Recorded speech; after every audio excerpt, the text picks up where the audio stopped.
یہ کیڑا کھا جاتا ہے، اوپر سے دیکھنے کے اعتبار سے دانا صاف ہوتا ہے لیکن اندر سے وہ کھوکھلا ہو جاتا ہے۔ وہی مثال اللہ کے نبی نے دیا، کہا کہ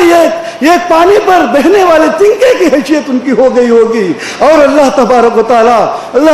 تعالیٰ ان کے دلوں میں کافروں کا رعب ڈال دے گا۔ اور اللہ کے نبی نے فرمایا اور ایک چیز اللہ رب العالمین ان کے دلوں کے اندر وہن پیدا کر دے گا۔ پوچھا اللہ کے نبی وہن کیا چیز ہے؟ تو اللہ کے رسول نے فرمایا حب الدنیا و کراہت الموت، حب الدنیا و کراہت الموت۔ ارے دنیا کی محبت ان کے دل کے اندر بس گئی ہوگی اور موت سے نفرت کرنے والے ہوں گے۔ یہی وجہ ہے کہ آج ہم معاشرے کے اندر دیکھتے ہیں کوئی آدمی موت کو پسند نہیں کرتا، اور کبھی بھی جو ہے مال کی محبت میں، مال کمانے کے اندر اللہ کے احکامات ٹوٹ رہے ہو، رسول کی سنتیں چھوٹ رہے ہو، ہمیں کوئی پرواہ نہیں ہے۔ مال صبح سے شام تک مال کی محبت میں ہم لگے ہوئے رہتے ہیں۔ آئیے بات مال کی آئی ہے تو ایک مثال دے کر میں آگے بڑھتا ہوں کہ اللہ کے رسول صلی اللہ علیہ وسلم نے اسی مال کے متعلق آپ نے فرمایا یہ مال تمہارے دین کو، تمہارے اسلام کو اتنا نقصان پہنچاتا ہے، اگر تمہاری زندگیوں میں دین نہیں ہے تو پیارے نبی نے فرمایا دو بھوکے بھیڑیوں کو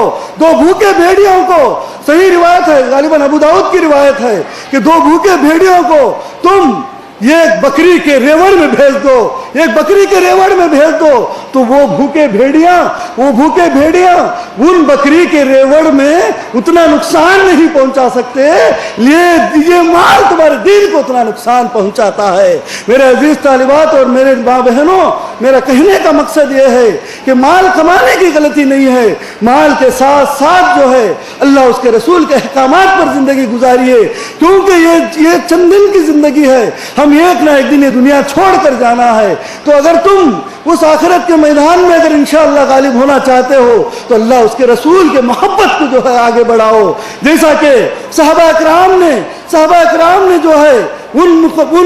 ان صحابہ اکرام کی زندگی کو اگر ہم اٹھا کر کے دیکھیں، انہوں نے ثابت کر دکھایا کہ جب مال کی قربانی کا موقع آیا، بچوں کی قربانی کا موقع آیا، بیوی کی قربانی کا موقع آیا،